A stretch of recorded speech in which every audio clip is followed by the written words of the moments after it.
హైందవులైనా ఇస్లాంలైనా ఈ భూమి మీద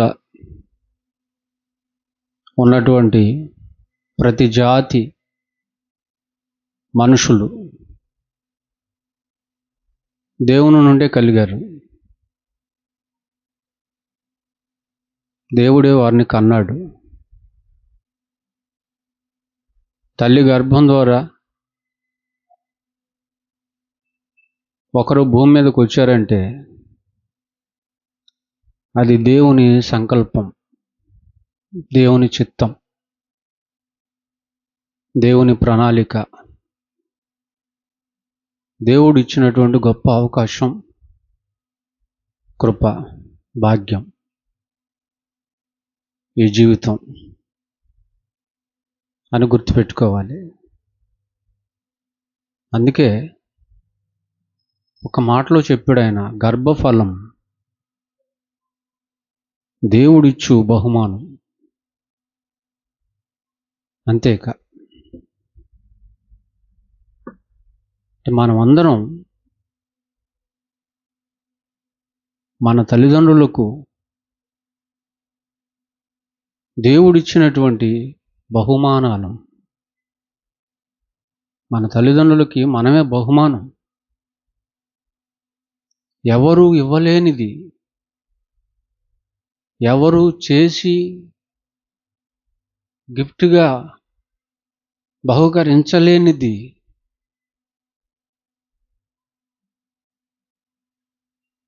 ఆయన ఇచ్చాడు, ఆయన చేసి ఇచ్చాడు. ప్రపంచంలో ఎన్ని వింతలు ఉన్నాయో అవేవి వింతలు కాదు. మానవ దేహమే ప్రపంచంలో ఉన్న వింతలన్నిటికంటే గొప్ప వింత. ఆ నిర్మాణం ముందు ఏ నిర్మాణం పనికిరాదు, మానవ నిర్మాణం పనికిరాదు. అది దేవుని నిర్మాణము గనుక అటువంటి వాళ్ళని అవాస్తవమైనటువంటి వాటికి మూఢనమ్మకాలతో, మూఢభక్తితో అగ్నికి ఆహుతి చేస్తుంటే దేవుడిచ్చినటువంటి బహుమానాలను చంపుతుంటే పనికిమాలిన ఆచారాలు, సిద్ధాంతాలు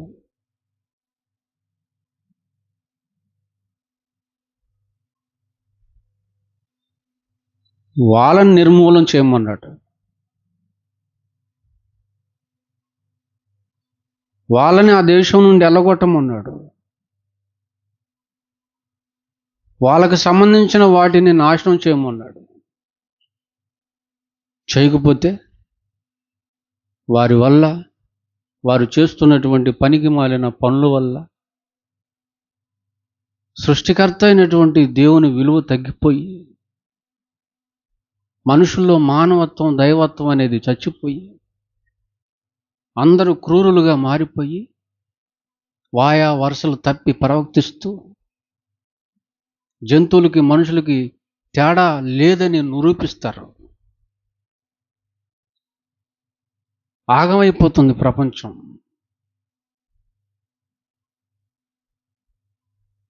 అందుకని వాటిని నాశనం చేయమన్నాడు. వాళ్ళంటే దేవునికి ప్రేమే, కానీ వాళ్ళు చేసే పనులు అంటే ఆయనకి ప్రేమ లేదు, ఇష్టం లేదు. ఆయనకి నచ్చని పనులు అవన్నీ. దేవుడు పాపిని ప్రేమిస్తాడు కానీ పాపాన్ని ప్రేమించడు. కనుక ఆయన నిర్మాణాన్ని పాడు చేయకూడదు. దేహం అంటే ఏమనుకున్నారు? బిడ్డలంటే ఏమనుకున్నారు? అసలు నువ్వెవరో తెలుసా? ఆలయం. ఎవరు మీరు? మీరు దేవుని ఆలయం. మీ దేహము దేవుని వలన మీకు అనుగ్రహింపబడింది.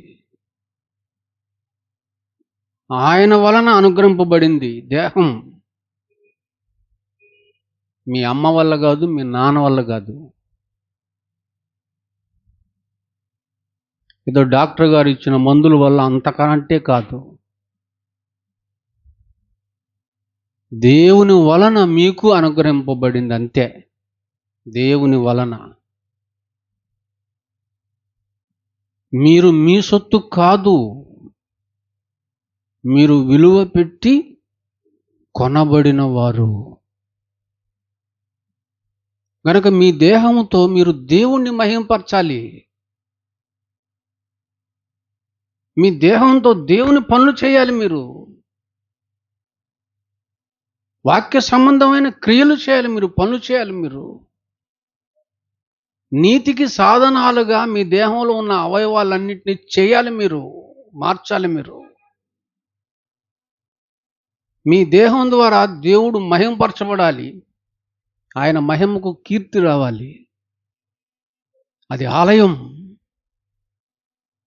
అది ఎప్పుడు పరిశుద్ధంగా ఉండాలి, పవిత్రంగా ఉండాలి. అది మీకు అనుగ్రహించిన దేవుని ఎడల భయంతో, భక్తితో ఉండాలి. అర్థమైందండి? అది ఇల్లు, దేవుని ఇల్లు. ఏది దేవుని ఇల్లు? నువ్వే దేవుని ఇల్లు. ఆయన కట్టిన ఇల్లు నువ్వే. 127వ కీర్తన, 127వ కీర్తన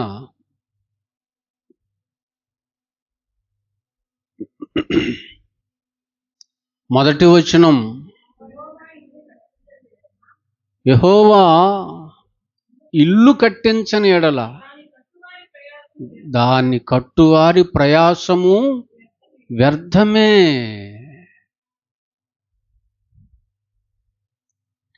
ఇది చెప్పింది ఈ ఇల్లు గురించి కాదు. ఏది? మనుషులు కట్టిన ఇల్లుల గురించి కాదు. గృహప్రవేశాల రోజు, లేకపోతే పునాది వేసే రోజు ఈ వాక్యం చదువుతారు. ఈ ఇంటి గురించి కాదు, నువ్వు పునాది వేస్తున్నటువంటి ఇంటి గురించి కాదు, నువ్వు ఇసుక సిమెంటు ఇనుపుతో కట్టుకున్నటువంటి ఇంటి గురించి కాదు ఈ వాక్యం. అర్థమైందండి? మరి ఇది ఏ ఇంటి గురించి మాట్లాడుతున్నాడు? నిజమైనటువంటి దేవుని ఇల్లు గురించి. ఆయన కట్టిన ఇల్లు. ఏందా ఇల్లు అంటే? దేహం. ఇది ఆలయం. ఇది ఆలయం.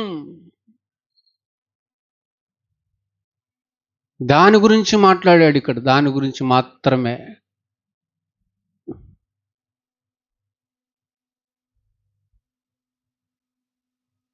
వివాహం అట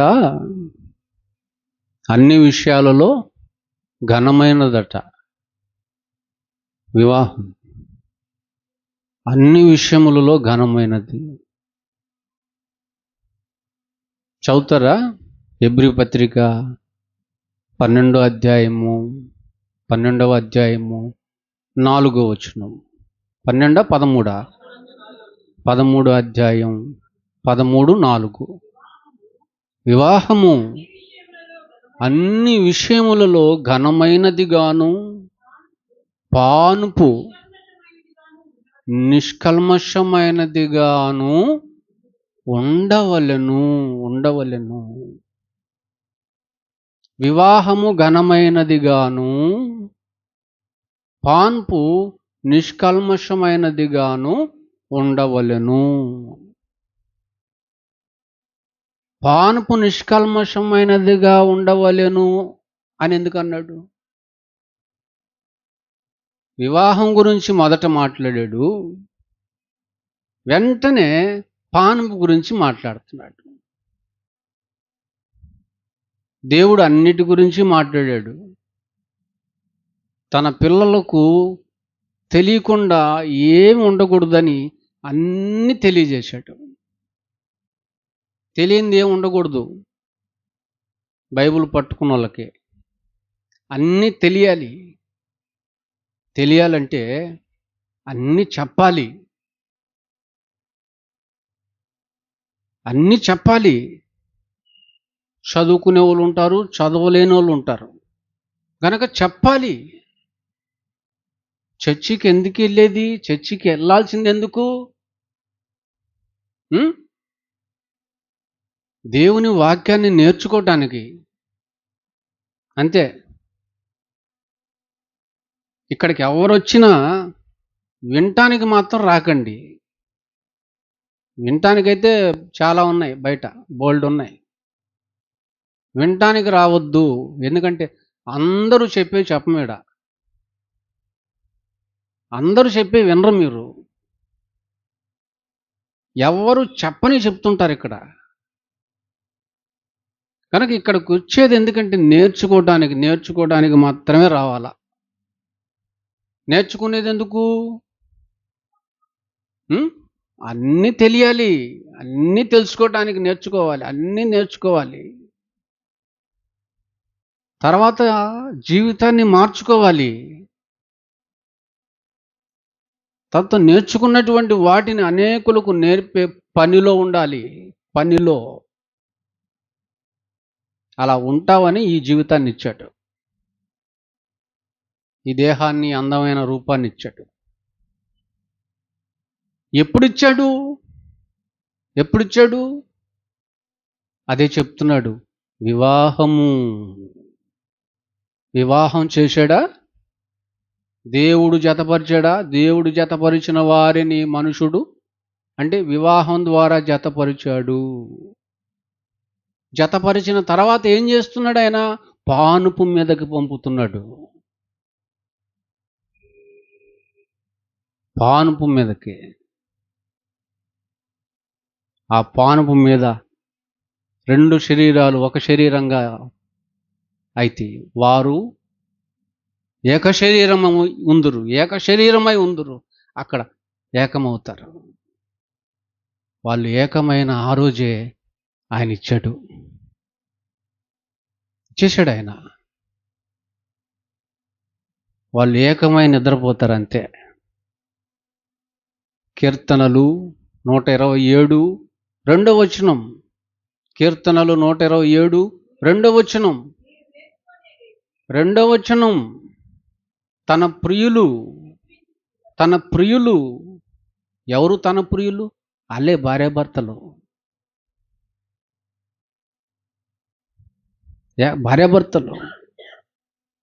భార్యాభర్తల ధర్మం జరిగించిన తర్వాత వారు నిద్రపోతారు. వాళ్ళు తన ప్రియులు తన ప్రియులను ఎందుకన్నాడంటే వాళ్ళ ద్వారా ఆయన సంకల్పం నెరవేర్చబడబోతుంది. మీరు ఫలించాలి, అభివృద్ధి చెందాలి, విస్తరించాలి, భూమిని నిండించాలి అని వాళ్ళని ఆశీర్వదించాడు. అంటే వాళ్ళ ద్వారా అనేక మంది పిల్లలు రావాలి, భూమి నిండిపోయేంత పిల్లలు రావాలి. అందుకే తన ప్రియులు అన్నాడు. భార్యాభర్తలు ఇరువురు దేవునికి ప్రియమైన వారిగా ఉండాలి, దేవునికి ఇష్టలుగా ఉండాలి, భక్తులుగా ఉండాలి. తన ప్రియులు నిద్రించుచుండగా ఆయన ఎవరండి? దేవుడండి. ఆయన వారికి ఇచ్చుచున్నాడు. ఏమిచ్చుచున్నాడు? 3వ వచనంలో చెప్పాడు కదా, కుమారులు యెహోవా అనుగ్రహించు కుమారులను ఇచ్చుచున్నాడు. గర్భఫలం ఆయన ఇచ్చు, బహుమానాలను, పిల్లలను బహుమానాలుగా ఆయన ఇచ్చుచున్నాడు. అవునా? ఆయన నీ ప్రమేయం ఏం లేదు, మీ ఆయన ప్రమేయం అంతకన్నా లేదు. ఏం తెలుసు ఆయనకి? ఏం తెలియదు. నీకేం తెలుసు? నీకు ఏం తెలీదు.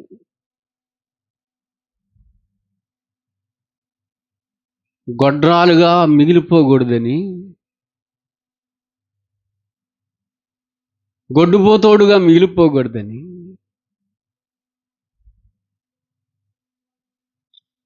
పెళ్లి చేసి పాను మీదకి పంపి, బా ఏం బహుమానాన్ని ఇచ్చాడండి. మీ పిల్లలు బహుమానాలు. మరి ఆ బహుమానాలు ఏం చేస్తున్నారు? మీరు బహుమానాలు, మీరేమైపోయారో.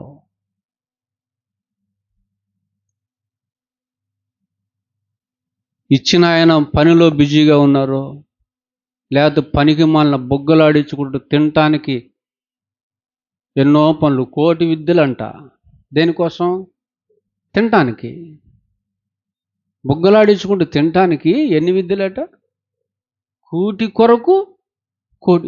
ఇంకెక్కడండి దేవుడు? ఇక ఉన్న 24 గంటలు దానికే సరిపోద్ది. ఈ కోటి విద్యల వామ్మో, ఎందుకు ఒకటి సరిపోదా?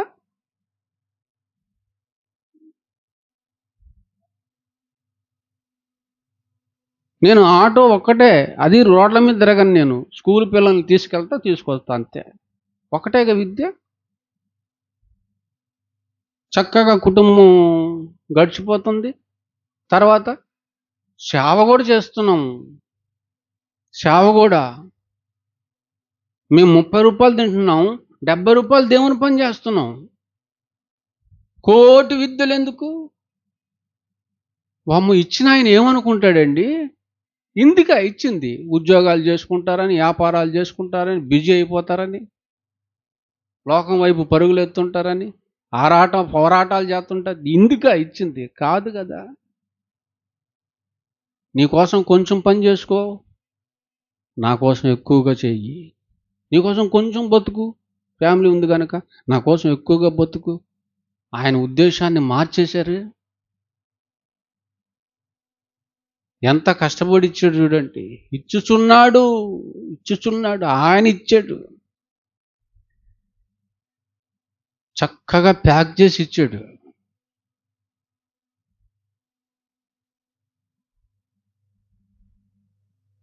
అది రోజుకి పెరుగుతుంటది. అండంలో చేరిన పిండం కొంచెం కొంచెంగా వృద్ధి చెందుతుంటది, అభివృద్ధి చెందుతుంటది. 2.5 కిలోలు 3.5 కిలోలకి రావాలి. అది 2.5 నుంచి 3.5 పుట్టాలి వెయిట్.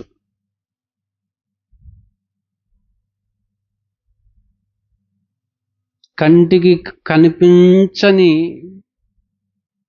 ఆకారంలో ప్రవేశించాం మనం తల్లి గర్భంలోకి. దాన్ని ప్రవేశపెట్టిన దేవుడు. మనిషి వల్ల ఏమైంది? తండ్రి తల్లిని కలిసినప్పుడు 20 కోట్ల మంది వస్తారు గర్భంలోకి, శుక్రకణాల రూపంలో 20 కోట్ల మంది. కానీ తల్లి అండం ఒకే ఒక్క శుక్రకణానికి చోటిచ్చిద్ది, లేదా ఎప్పుడో 2 శుక్రకణాలకి చోటిచ్చిద్ది. వాళ్ళే కామల పిల్లలు. ఎక్కువగా ఒకే ఒక కణం. 20 కోట్ల మంది వస్తారు తల్లి గర్భంలోకి. ఈ 20 కోట్ల మందిలో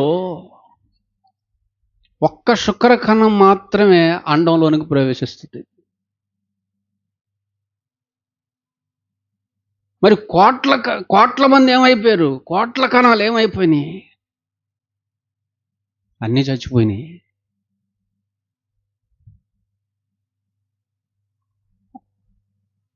ఇన్ని కోట్ల మందిలో ఒక్కళ్ళే బతికారు. ఆ ఒక్కళ్ళే నువ్వు. ఆ ఒక్కళ్ళే నువ్వు. 20 కోట్ల మందిలో దేవుడు నిన్ను సెలెక్ట్ చేసుకున్నాడు. నిన్ను సెలెక్ట్ చేసుకున్నాడు. ఈ తరంలో నీ తల్లి గర్భం ద్వారా ఈ భూమి మీదకి తీసుకొచ్చాడు. ఎంత నమ్మాడు నిన్ను. నువ్వంటే ఎంత నమ్మకం ఆయనకి. ఆయన ఆశలు తీరుస్తావని, ఆయన కోరిక తీరుస్తావని, ఆయన చిత్త ప్రకారం బతుకుతావని, ఆయనకు మహిమ తెచ్చే పనులు చేస్తావని నీకు ఈ రూపాన్ని ఇచ్చాడు, ఈ జీవితాన్ని ఇచ్చాడు, ఈ బతుకునిచ్చాడు. నువ్వు ఆయన కోసం బ్రతుకుతూ అనేకులను బ్రతికించే పని చేస్తావని. కానీ ఏం చేస్తున్నారు? అది మీ ఊహకే వదిలేస్తున్నాడు. ఇవేవి ఆలోచించరు మనుషులు. ఏం ఆలోచించరు. సంతోషం. నెల తప్పిందంటే ఏంటి? సంతోషం. ఈయనేం ఎరగదీసినట్టు. ఈయనదేమి లేదాడ. ఆమె ఏందో ఎరగదీసినట్టు. ఆమెది ఏమి లేదాడ. అంతా ఎవరిది? అంతా దేవుందే. ఆయన ఇచ్చు బహుమానం అది. సంతోషం, సంబరాలు. తండ్రిని కాబోతున్నానని ఈయన, తల్లిని కాబోతున్నానని ఆమె. అసలు నిన్ను తండ్రిని చేసింది ఎవరు, తల్లిని చేసింది ఎవరు? ఆయన గుర్తురాడు. ఆయన వదిలి ఊహల్లోకి కూడా రాడు. ఆయనకి కృతజ్ఞత స్తుతులే ఉండవు.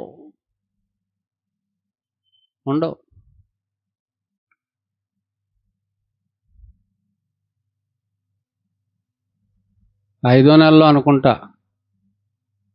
ఏదో చేస్తారు అమ్మాయికి. తల్లింటోళ్ళు వచ్చి 5వ నెలలో చేస్తారు. 6 దాటకుండా చేస్తారు. తెలంగాణలో అయితే, ఇక్కడైతే 5, తెలంగాణలో అయితే 6 దాటితే చేయరు. 6 దాటక ముందే చేస్తారు. ఏంటది? ఏమంతం? దీనికి చాలా పేర్లు ఉన్నాయి. మీకు తెలిసినవి చెప్పండి.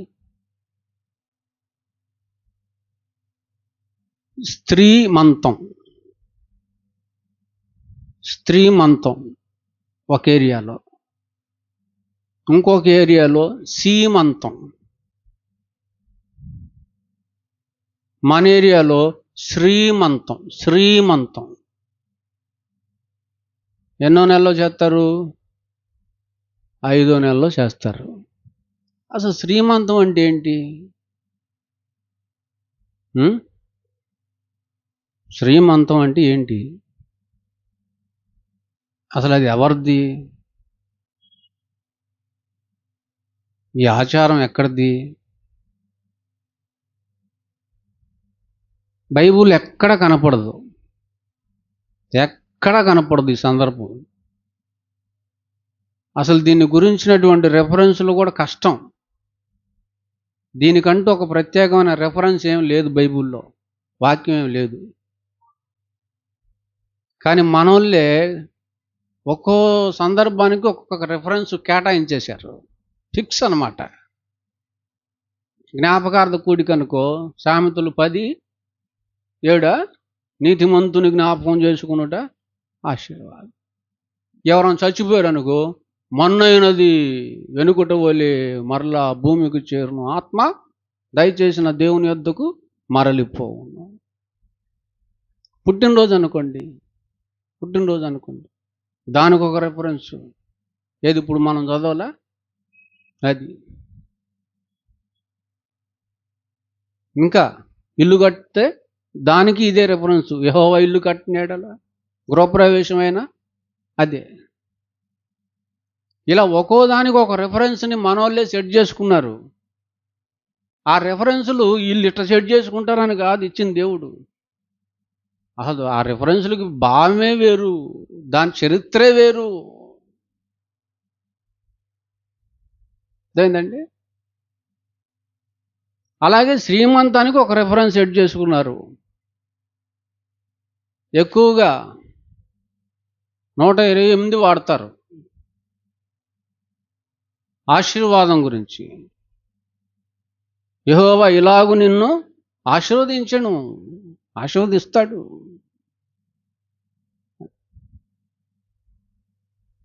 కానీ దాని దాని దాని ఆంతర్యం తెలీదు, దాని భావం తెలీదు.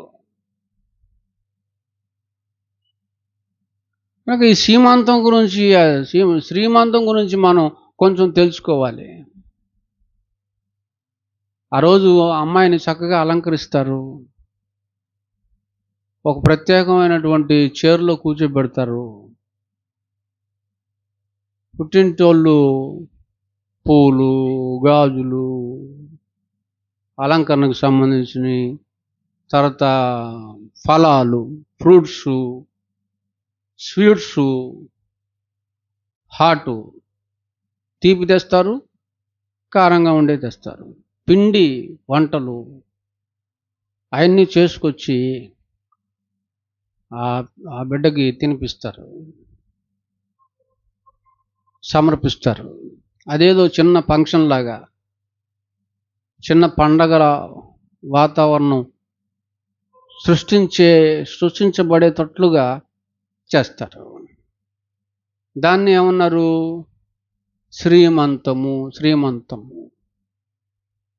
ఆ కార్యక్రమానికి సేవకులను కూడా పిలుస్తారు.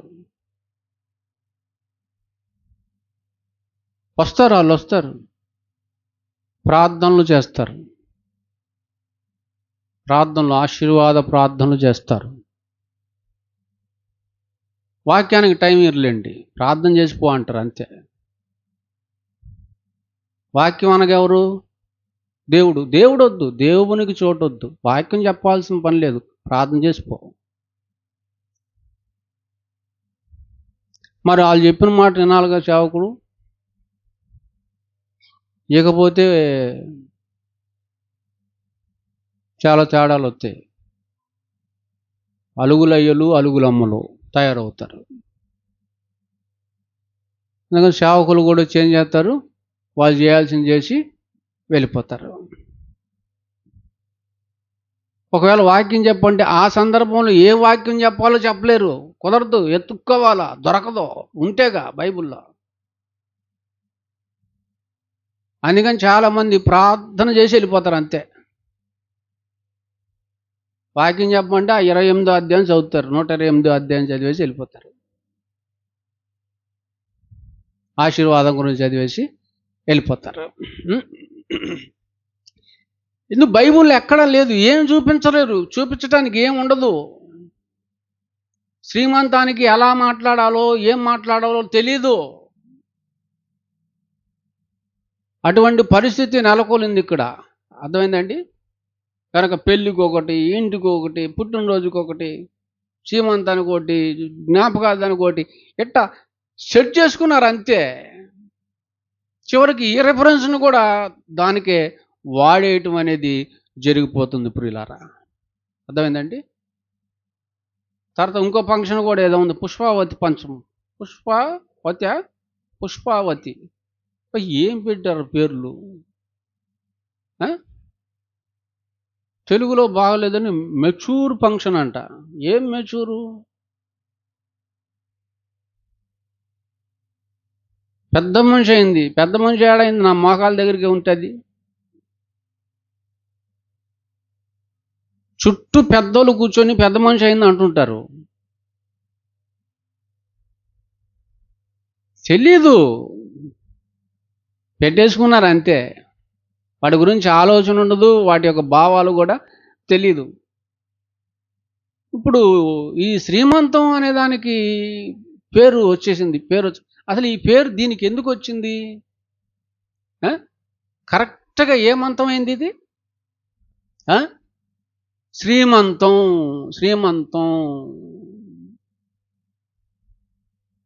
ఎందుకు వచ్చింది ఈ మాట? అదే 127 3వ వచనాన్ని మనం చదివాం కదా. ఇది పుట్టినరోజుకు వాడతారు, శ్రీమంతానికి కూడా సరిపోతుంది ఈ వాక్యం.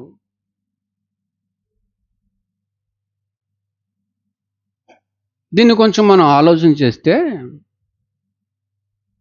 ఏమండి, పెళ్లి కార్డులో పెళ్లి కార్డులో ఈ పిల్లోడు గురించి తీసేయండి, పక్కన పెట్టండి. ఈ పిల్ల గురించి రాస్తారు, పెళ్లి కుమార్తె గురించి. ఏమని? చి లా, అక్షరాలు చెప్పండి. చి లా సౌ. తర్వాత అంతేనా? చి అంటే చిచి అని కాదు, చిరంజీవి. లా అంటే లక్ష్మి. సౌ అంటే సౌభాగ్యవతి. చిరంజీవి, లక్ష్మి, సౌభాగ్యవతి ఫలానా పేరు పెడతారు హైందవులు. అది క్రైస్తవులు అయితే లా పెట్టరు. ఎందుకు? లక్ష్మి అన్ని అంటారు కానీ ఇది మాత్రం అనరు. అమ్మనా బూతులన్నీ అంటారు కానీ ఇది మాత్రం అనరు. లా తీసేసి చి సౌ, చిరంజీవి సౌభాగ్యవతి. చిరంజీవి సౌభాగ్యవతి ఎవరు? ఎవరు? ఈ పెళ్లి కూతురు. ఈ పెళ్లి కూతురు సౌభాగ్యవతి. సౌభాగ్యవతి. అందుకే చాలామంది సౌ తీసేసి భాగ్యాన్ని పెట్టుకుంటుంటారు పేరు. భాగ్యలక్ష్మి. ఏమండి? అంటే భాగ్యవతి అని అర్థం. భాగ్యవతి. భాగ్యవతి అంటే భాగ్యవంతుడు అంటే. భాగ్యవంతుడు అంటే బాగా డబ్బులు ఉన్నోళ్ళని అర్థం. శ్రీమంతుడు అంటే బాగా సంపద కలిగిన, సంపాదించిన వాళ్ళని అర్థం. ఎకరాలు ఉన్నోళ్ళు, స్థలాలు, పొలాలు, డబ్బు, నగ అని అంటారు. ఎన్ని కలిగినటువంటి వాళ్ళని శ్రీమంతులు అంటుంటారు, భాగ్యవంతులు అంటుంటారు. ఇప్పుడు పెళ్లి కుమార్తెను, పెళ్లి కుమారుణ్ణి ఏమంటున్నారు? భాగ్యవంతుడు, భాగ్యవతి. భాగ్యవంతుడు, భాగ్యవతి అంటున్నారు. అంటే పెళ్లి కూతురు, పెళ్లి కుమార్తె భాగ్యవంతుడు, భాగ్యవతి. ఎవరిని భాగ్యవంతులు అంటారు లోకపరంగా? బాగా ఆస్తి కలిగి ఉన్న. మరి ఏ ఆస్తి లేనటువంటి వాళ్ళకు కూడా పెళ్ళి అవుతుంది, వాళ్ళను కూడా భాగ్యవంతులే అంటారు. వాళ్ళు ఎలా భాగ్యవంతులు అయ్యారు? వాళ్ళు ఎలా భాగ్యవంతులు అవుతారు? ఏమండి? ఈ విషయాలన్నీ కూడా మనం చర్చించుకుంటూ రావాలి, ఆలోచన చేసుకుంటూ రావాలి అని మనం చేస్తున్నాను. అర్థమైందండి? ఉన్నోళ్ళని శ్రీమంతులు అంటారు, భాగ్యవంతులు అంటారు.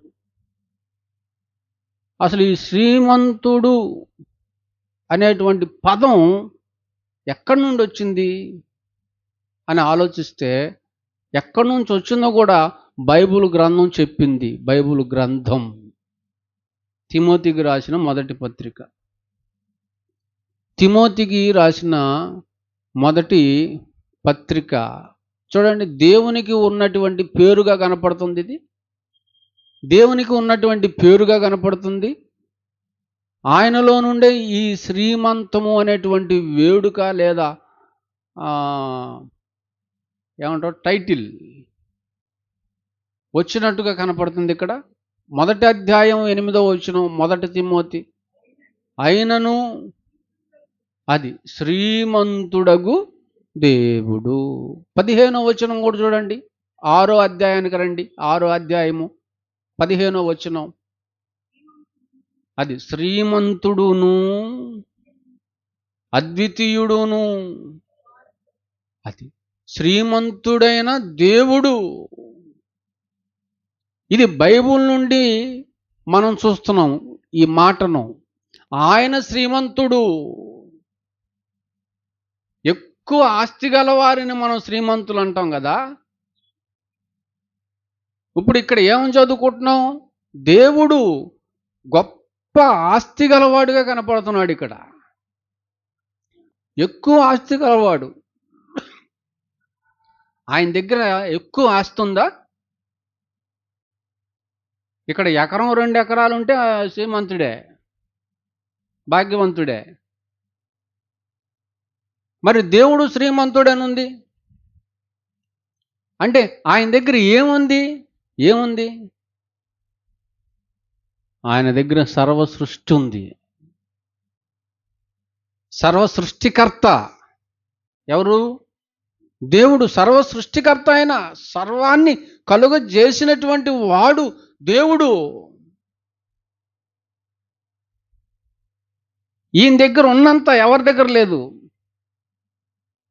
బిల్ గేట్స్ ఉన్నారు, వాళ్ళ దగ్గర కూడా కొంత ఉందంతే. అదేదో మైక్రోసాఫ్ట్వేర్, అదే కంప్యూటరు, అదొక సంస్థ, అధినేత అంతే. అనిల్ అంబానీ గారి దగ్గర కొంత ఉంది. వీళ్ళందరూ ఈయన ముందు చాలా ఎక్కడో ఉంటారు అంతే. దేనికి ఎన్నిక లేనటువంటి వాళ్ళు అన్నమాట వీళ్ళందరూ కూడా. అయితే దేవుడు అందరికంటే గొప్ప శ్రీమంతుడు, సర్వ సృష్టిని కలిగించినటువంటి శ్రీమంతుడు. అందుకే శ్రీమంతుడైన దేవుడు అని ఉంటుంది. శ్రీమంతుడైన దేవుడు అని ఉంది ఇక్కడ.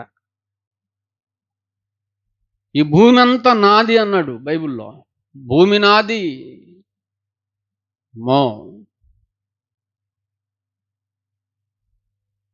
అసలు భూమి అంతా అమ్మితే ఎన్ని కోట్లు వస్తాయండి? అబ్బో, కొంతుంటేనే ఆగలేరు ఎవరు? మనుషులు పట్టుకోలే వాళ్ళని.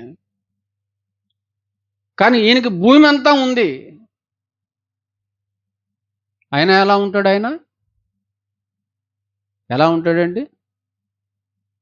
చాలా తగ్గింపు కలిగి ఉంటాడు. చాలా నిమ్మలంగా ఉంటాడు. అంత గొప్ప శ్రీమంతుడు పెళ్ళికి వచ్చాడు అనుకోండి. ఇప్పుడు పెళ్ళికి బిలిగేటే వచ్చాడు అనుకోండి, ఏం తెస్తాడు? చిన్నవి తెస్తాడా బహుమానాలు? చాలా ఖరీదైనటువంటి బహుమానం తెస్తాడు. అవునా? మంత్రి గారు వచ్చాడు అనుకోండి, చిన్న కానుకలు తెస్తాడా? మరి ఈ శ్రీమంతులు అందరికంటే గొప్ప శ్రీమంతుడు ఎవరు? దేవుడు. ఆయన కూడా ఒక బహుమానాన్ని తెచ్చాడు. అది ఎవరు తేలేనిది, ఎవరు ఇవ్వలేనిది, ఎవరు చేయలేనిది. మనిషి చేయుట అసాధ్యం, కట్టువాని ప్రయాస వ్యర్థం. ట్రై చేయాలని చూస్తే వ్యర్థుడైపోతాడు అంతే. ఈరోజు ఏయో ట్రై చేస్తున్నారు కానీ అవన్నీ ఫెయిల్ అయిపోతాయి. సక్రమంగా పుట్టినోడే అడ్డం తిరిగిపోతున్నాడు దేవునికి ఇక్కడ. ఇక అక్రమంగా పుట్టినోడు ఎట్టుంటాడు? తల్లి పాలు తాగినోడే దేవుని రొమ్ము గుద్దుతున్నాడు ఇక్కడ. ఇక డబ్బా పాలు తాగి పెరిగిన వాళ్ళు ఎట్టుంటారు? అర్థమైందండి? ఆయన తీసుకొని వచ్చాడు, ఒక బహుమానం తెచ్చాడు. ఏంటి ఆ బహుమానం? అదే గర్భఫలం. శ్రీమంతుడైనటువంటి దేవుడు మీ పెళ్ళికొచ్చి, పెళ్ళి తర్వాత మిమ్మల్ని పానుపు మీదకి పంపి ఆ బహుమానాన్ని ఇచ్చాడు.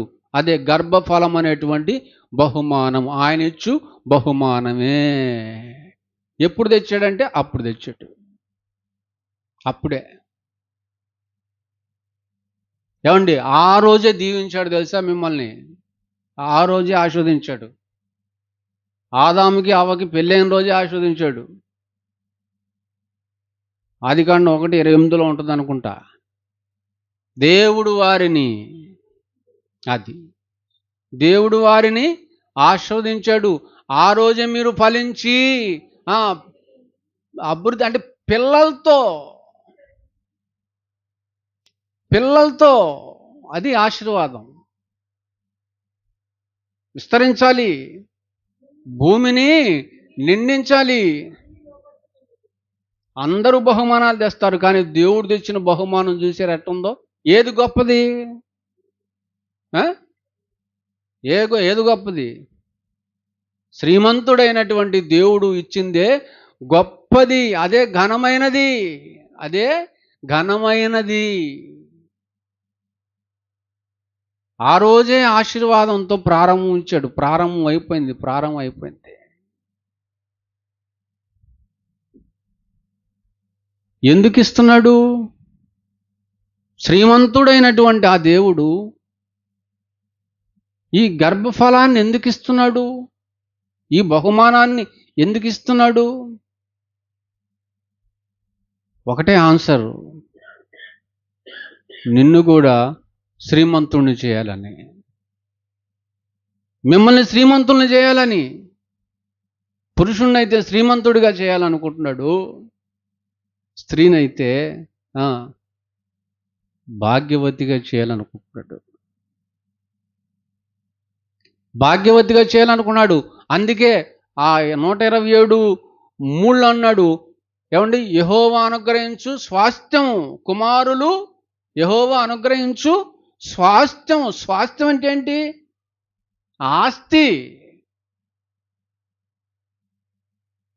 ఆస్తి. ఏది ఆస్తి? ఎవరు ఆస్తి? కుమారులు, కుమార్తెలు ఆస్తి. పిల్లలే ఆస్తి. అదేనండి, పిల్లల్ని మించినటువంటి ఆస్తి ఏది లేదు. నిజమైన ఆస్తి. మిగతా అన్ని డూప్లికేటే, వస్తుంటాయి పోతుంటాయి, కాసేపు ఇటు కాసేపు అటు తిరుగుతూ ఉంటాయి. కానీ స్థిరమైనటువంటి ఆస్తి పిల్లలే. ఇప్పుడు ఎక్కువ ఆస్తి ఉంటే శ్రీమంతుడు. ఇప్పుడు ఎక్కువ మంది పిల్లలుంటే ఆడు దేవుని దృష్టిలో నిజమైన శ్రీమంతుడు.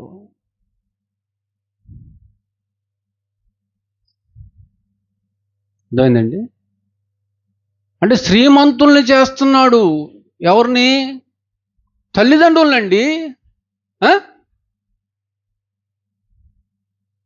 అంటే పిల్లలు ఎవరుకుంటారు? దేవుని ఆశీర్వాదం పొందిన వాళ్ళకి. దేవుని ఆశీర్వాదం ఉందా? ఉంది. పురుషుని మీద ఉంది, స్త్రీ మీద ఉంది. దేవుని ఆశీర్వాదాన్ని పొంది, ఆయన కృపను పొంది, ఆయన దయను పొంది ఎక్కువ ఆస్తికి కర్తలయ్యారు. బైబిల్లో ఉన్నటువంటి భక్తులు ఎంతెంత మందిని కన్నారో తెలుసా? ఎంతెంత మందిని కన్నారో. అంటే ఎక్కువ మంది పిల్లలు ఉంటే ఎక్కువ ఆస్తి గలవారు, శ్రీమంతులు. తర్వాత ఈమె కూడా శ్రీమంతురాలైంది. ఎక్కువ మంది సంతానం గలవారనే భాగ్యవంతులు అంటున్నాడు. లోకంలో డబ్బులు ఉన్న వాళ్ళని మీరట భాగ్యవంతులు, మీరట ధనవంతులు, శ్రీమంతులు అంటారో, వాళ్ళందరినీ దేవుడు అసలు లెక్క చేయడు. కానీ ఈయన ఎవరిని శ్రీమంతులు అంటున్నాడు, భాగ్యవంతులు అంటున్నాడు అంటే ఎక్కువ మంది పిల్లలు కలిగినటువంటి వారిని, సంతానం కలిగినటువంటి వారిని భాగ్యవంతులు, శ్రీమంతులు అంటున్నాడు. అంటే స్త్రీ భాగ్యవతి. స్త్రీ భాగ్యవతి అంటారు అంతే. ఆమెను భాగ్యవతి అంటారు. పిల్లలు పుట్టారనుకోండి, ఏమంటారు? ఆమెనే భాగ్యవతి అంటారు. ఎందుకు భాగ్యవతి అంటారో తెలుసా అన్నటువంటి ప్రశ్నకి, ఆ దేవుడిచ్చే బహుమానాన్ని పొంది దేవుని యొక్క ప్రతిరూపాన్ని ఈ తల్లి తన గర్భంలో మోస్తుందండి. గనుక ఆమెను భాగ్యవతి అనాలంతే. భాగ్యవతి అనాలి, భాగ్యవతి అంటారంతే. ఆదికాండం 30 అధ్యాయంలో, ఆదికాండం 30 అధ్యాయం 12-13 వచనాలు చూడండి. 30 అధ్యాయంలో 12-13 వచనాలు. లేయా దాసి అయిన జిల్ఫా యాకోబునకు రెండవ కుమారుణ్ణి కనగా, లేయా నేను భాగ్యవంతురాలను, స్త్రీలు నన్ను భాగ్యవతి ఏమంటారు? రెండో కొడుకు పుట్టేసరికి నేను భాగ్యవతిని అయిపోయాను. ఇక అందరు నన్ను ఏమంటారు? భాగ్యవతి, భాగ్యవతి, అందరూ భాగ్యవతి, అందరూ.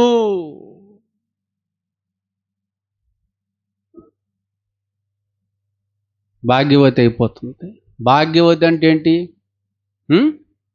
శ్రీమంతురాలు, శ్రీమంతురాలు, గొప్ప ఆస్తిపరురాలు.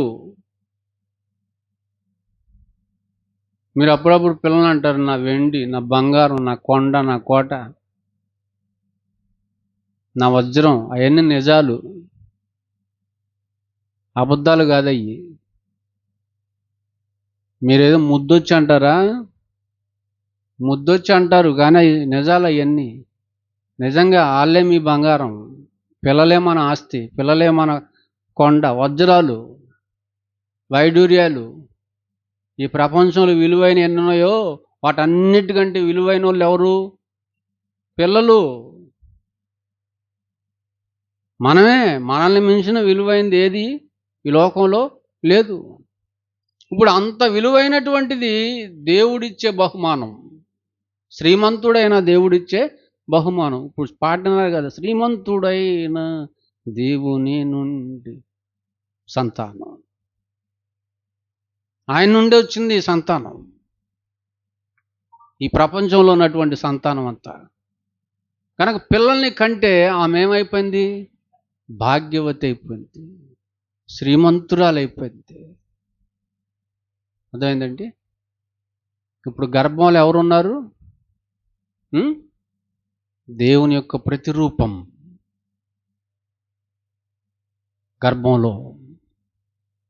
గర్భంలోనికి పంపాడు.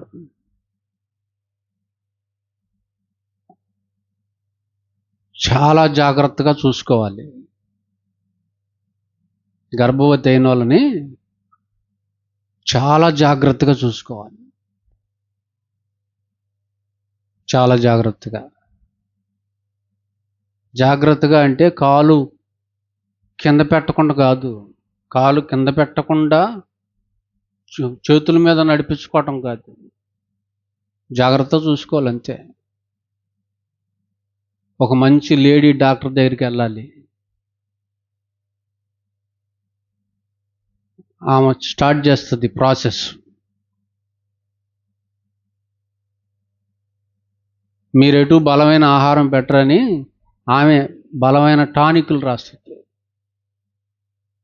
విటమిన్స్, జింకు, ఐరన్, మల్టీవిటమిన్, రక్తం పట్టడానికి, ఎముకల బలానికి. ఆమె గర్భిణీ స్త్రీ కదండి, ప్రసవ సమయం వచ్చేసరికి ఎంత ఆరోగ్యంగా ఉండాలో ఆ లెక్కలన్నీ వాళ్ళకి తెలుసు. బిడ్డ ఎంత ఉండాలో, ఎటువంటి పరిస్థితిలో ఉండాలో, ఇరువురు ఎంత వెయిట్ ఉండాలో, ఇవన్నీ వాళ్ళకి తెలుసు. కనుక వాళ్ళ పర్యవేక్షణలో ఉండాలి అంతే, వాళ్ళ పర్యవేక్షణలో ఉండాలి. ఆమెకి బలమైనటువంటి ఆహారాన్ని పెట్టాలి, ఆమెను ప్రేమగా చూసుకోవాలి, మంచిగా చూసుకోవాలి.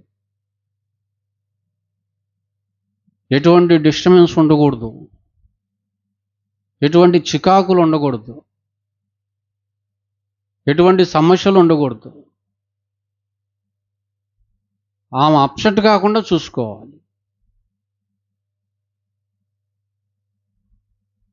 కానీ తల్లి ఇంటి నుండి వస్తారు. ఎప్పుడు వస్తారు వాళ్ళు? 5వ నెలలో వస్తారు. ఈ మధ్య ఎవరో 9వ నెలలో వచ్చినట్టున్నారు. పాపం వాళ్ళకి తెలియదు, అన్నీ తెలుసు కానీ ఇది తెలియదు వాళ్ళకి.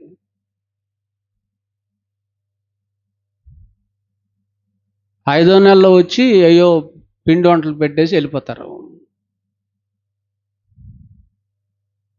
5వ నెల నుంచి కాదు చూసుకోవాల్సింది, నెల తప్పిన రోజు నుండి ఆమె ప్రసవించే వరకు ఆమెను జాగ్రత్తగా చూసుకోవాలి. బలమైనటువంటి ఆహారం పెట్టాలి.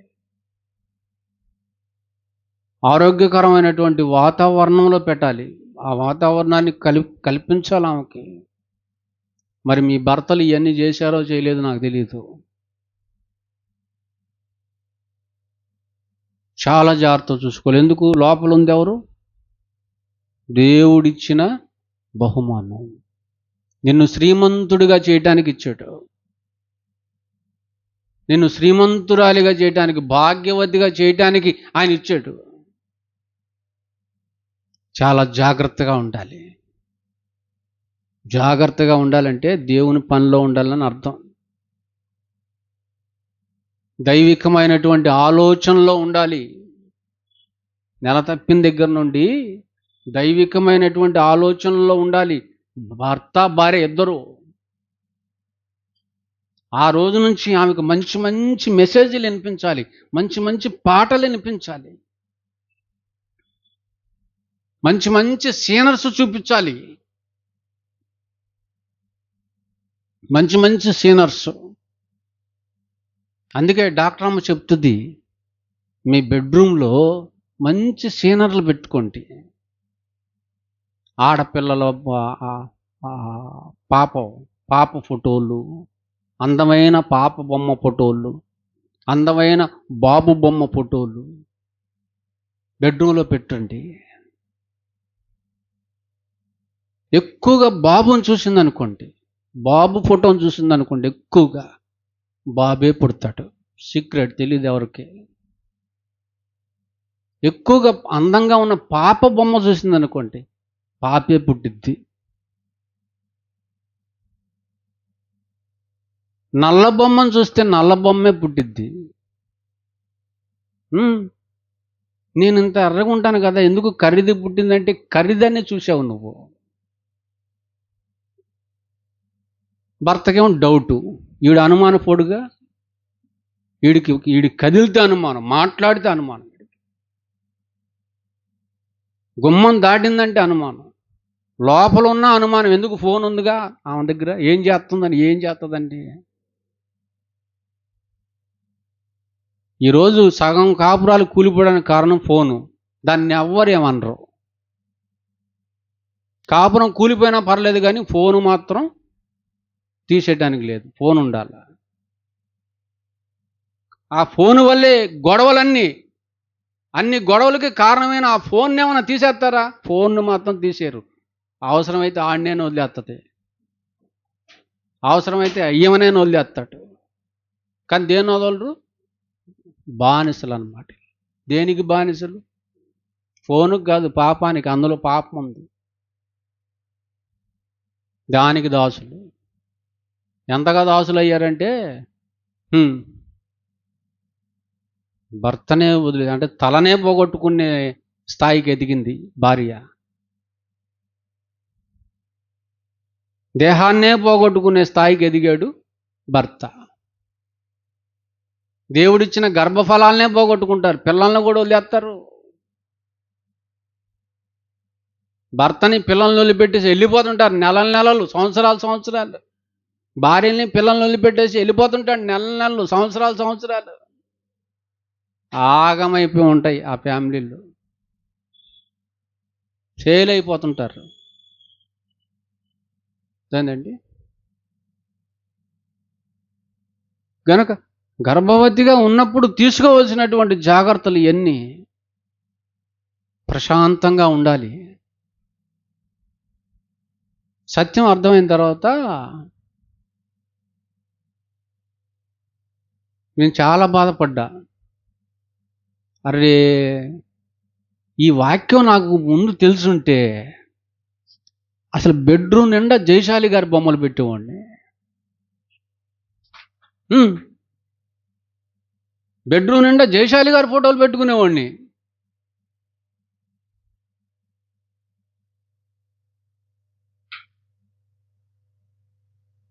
ఇప్పుడు ఉపయోగం ఏముంది? సత్యంలో లేనోళ్ళు ఫోటో పెట్టా, వాళ్ళకి అసలు బైబిలే తెలియని భక్తుల ఫోటోలు పెట్టా, నామకార్థ భక్తుల ఫోటోలు. కానీ తెలిసిన తర్వాత మెల్లిగా మలిచేసుకున్నాను, కుటుంబాన్ని మెల్లిగా సత్యంలోనికి మలిచి వేసుకున్నాను. గనక నీకు కొడుకు పుట్టాలనుకుంటున్నావా? అయితే మగపిల్లోడు, అందమైన మగపిల్లోడు ఫోటోలు పెట్టండి. మీరు నల్లగా ఉన్న, ఎర్రగా తెల్లగా ఉన్నటువంటి ఫోటోలు పెట్టండి. కనుక అట్టాటోళ్ళే పుడతారు, గుర్తుపెట్టుకోండి. డాక్టర్లకి ఈ మధ్య అర్థమైంది అది, కానీ బైబిల్ ఎప్పుడో చెప్పింది అది. బైబిల్ 1000 సంవత్సరాల క్రితమే చెప్పింది. వీళ్ళు ఇప్పుడు కళ్ళు తెరిచి చెప్తున్నారు సైన్స్ అని పెద్ద పేరు. సైన్సా? బైబిల్ లేకుండా సైన్స్ ఆడ నుంచి వచ్చింది. సైన్స్ అంటే ఏంది? ప్రకృతిని చూసి రాసుకున్నదే సైన్సు. ప్రకృతి నుంచి పుట్టింది సైన్సు. అసలు ప్రకృతి ఎక్కడిది? ప్రకృతిని చేసింది ఎవరో? వదిలేసింది ఆయన్ని, వదిలేసింది. అందుకే ప్రపంచ శాస్త్రవేత్తలారా రండ్రా నా ఎడంకాల దగ్గర కూర్చోండి, మీకు కౌన్సిలింగ్ ఇస్తానంటాడు పిడి సుందరరావు గారు. బైబిల్ ముందు సైన్సు జోడించాల్సిందే, చేతులు జోడించి కట్టుకొని కూర్చోవాలి అంతే. అదేంటండి? కనుక నెమ్మదిగా ఉండేటట్టు చూడండి. ఎటువంటి డిస్టర్బెన్స్ ఉంటాయి, సమస్యలు ఉంటాయి, అవేవి వాళ్ళ దాకా రాకుండా చేరకుండా చూసుకోవాలి. ఎందుకంటే లోపల పెరుగుతుంది. దేవుడు ఇచ్చే బహుమానం ఆయన ప్రతిరూపం. ఆయన కష్టపడుతున్నాడు లోపల, ఆయన చేతులు కష్టపడుతున్నాయి. ఎంతండి? 40 రోజులకి తయారవుతుందండి గుండె. 40 రోజులకి గుండె తయారవుతుంది. బియ్యపు గింజ అంత సైజులో. బియ్యపు గింజంత సైజులో ఎవడైనా చేయగలడా గుండె? బియ్యపు సైజు అంత సైజులో గుండె తయారయ్యి అది గుప్పెడంత అవుతుంది. 2.5-3.5 కిలోలతో బయటకు వచ్చినాడు. ఏమండి, ఇప్పుడు నా కొడుకు ఎంత ఉన్నాడు? నాకంటే హైట్ ఉన్నాడు. వాడు పుట్టినప్పుడు ఎంత? ఏందండి అద్భుతం, ఏందండి ఆశ్చర్యం. పుట్టినప్పుడు మాటలు వస్తాయి, ఇప్పుడు గదిపించండి. ఆ పండురా దాన్ని అనాల్సి వస్తుంది. మాటలు పుట్టలైపోతారు. ఎవరు చేయలేరండి ఆయన చేసి. అటువంటి రూపం నీ భార్య గర్భంలో పెరుగుతుంది. అది దేవుడిచ్చింది, దేవుని ప్రతిరూపం, అది దేవుని ఆలయం, అది దేవుడు కడుతున్న ఇల్లది. చాలా జాగ్రత్తగా ఉండాలా, చాలా జాగ్రత్తగా. అవన్నీ వదిలేసి ఆ జాగ్రత్తలని పంతాలు, పట్టింపులు, ఏదో ఆచారాలు, సిద్ధాంతాలు, బతుకులు తగలెట్ట ఎందుకు? అవన్నీ 5 నెలల నుంచి పెడతావా పిండి వంటలు? నెల తప్పిన రోజు నుంచి బలమైనటువంటి ఆహారాన్ని పెట్టాలి. డ్రై ఫ్రూట్స్ పెట్టాలి ఆమెకి, చేపలు పెట్టాలి, ఆకుకూరలు పెట్టాలి, మాంసం పెట్టాలి.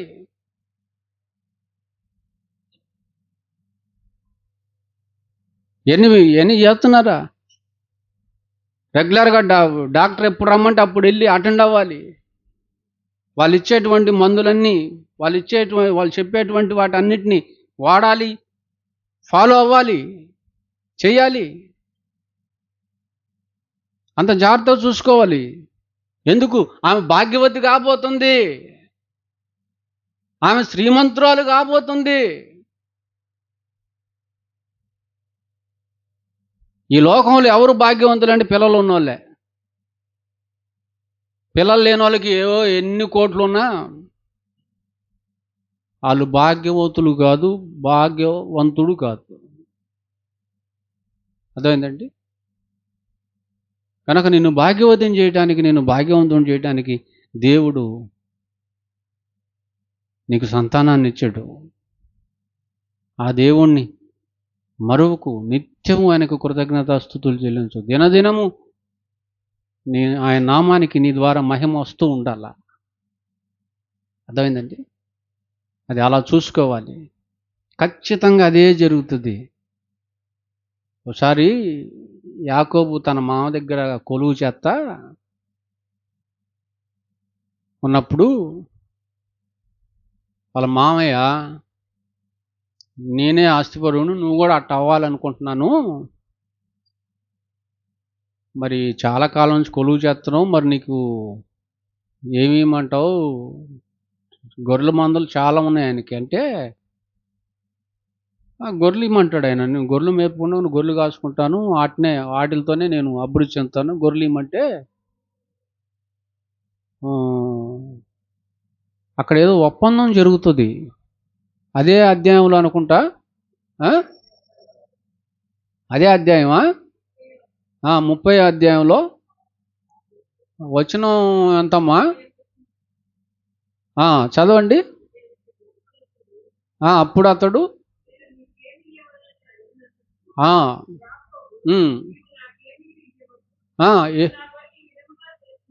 ఏమి ఇవ్వద్దు, నా కోసం ఇలా చెయ్యి,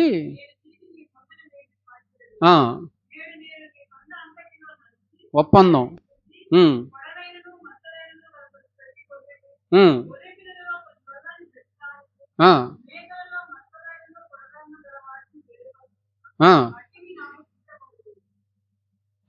అది ఒప్పందం.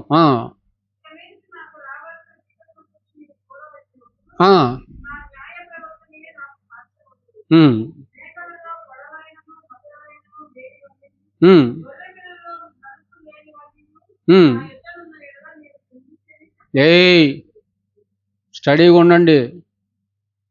దేవుని సన్నిధిలో ఉన్నారు, ఎక్స్ట్రాలు చేయొద్దు, బుర్రలు పగిలితే ఒక్కొక్కరికి.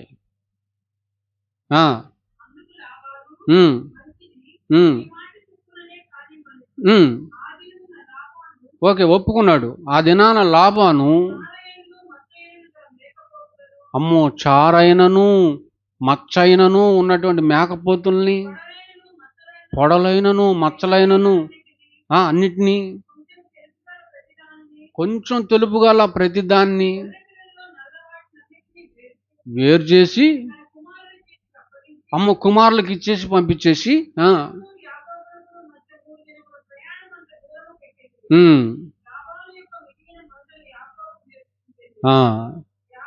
అంటే అన్ని ప్లేన్గా ఉన్నాయన్నీ యాకోబుకి ఇచ్చాడు.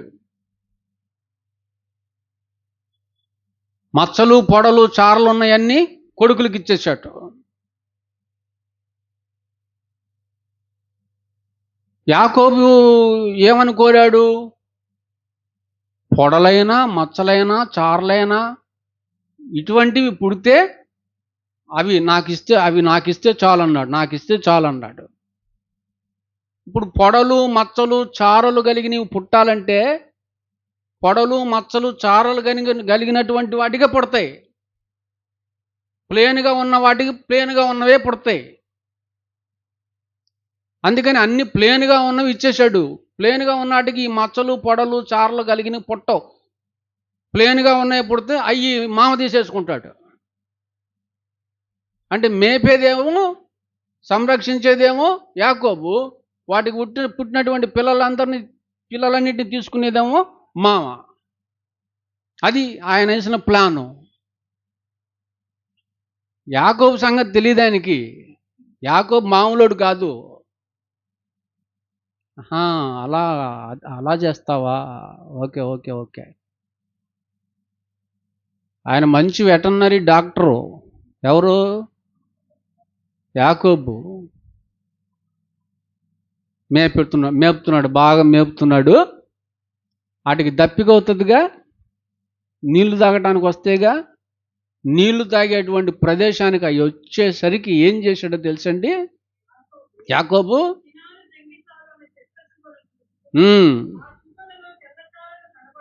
ఆ చువ్వల్లో తెల్లసార్లు గలమన్నట్లు అక్కడక్కడ వాటి తొక్కలు వలిచి మందలు నీళ్లు త్రాగ వచ్చినప్పుడు అవి చూలు కట్టుటకు అతడు తాను ఒలిచిన చువ్వలను మందలు త్రాగుటకు వచ్చు కాలువల్లోనూ నీళ్ల గాడుల్లోనూ వాటి ఎదుట పెట్టగా మందలు ఆ చువ్వల ఎదుట చూలు కట్టి చారలైనను పొడలైనను మచ్చలున్నటువంటి పిల్లల్నే ఈనెను. ఇంకేమైంది చదవండి. ఏమండి, ప్లేన్గా ఉన్నాయి అవి. ఎలా ఉన్నాయి? ప్లేన్గా ఉన్నాయి. కానీ ఏమి చారలు కలిగిన వాటిని, మచ్చలు కలిగిన వాటిని, పొడలు కలిగినటువంటి వాటిని ఈనాయి అన్నమాట. ఇది ఎలా సాధ్యం? యాకోబు చేసిన పని. చదవండి. చేసి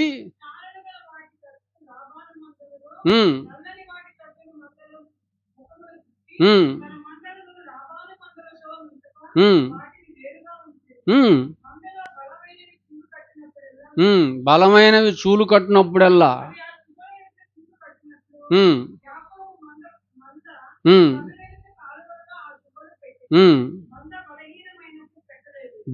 మంద బలహీనమైనప్పుడు పెట్టలేదు. అట్లు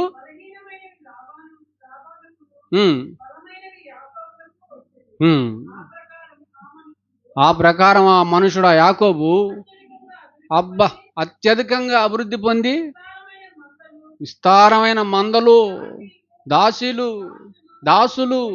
ఒంటెలు, గాడిదలు గలవాడైపోయాడు. ఎంత గొప్పడైపోయాడు చూడండి. లాభానికంటే గొప్పడైపోతున్నాడు. ఎందుకు వెటర్నరీ డాక్టర్ అని చెప్పింది నేను ఎవరికి కాదు. అంటే చూలాలు ఏం చేయాలి? అవి చూలు కట్టినాయి, జంతువులు గలక చూలు కట్టినాయి అంటారు. మరి ఏమనేమంటారు? చూలాలే, నిండు చూలాలు అంటారు కదా. అంటే ఇప్పుడు చూలాలు ఏం చూడాలి? కర్రోలను చూస్తే కర్రోలే పుడతారు.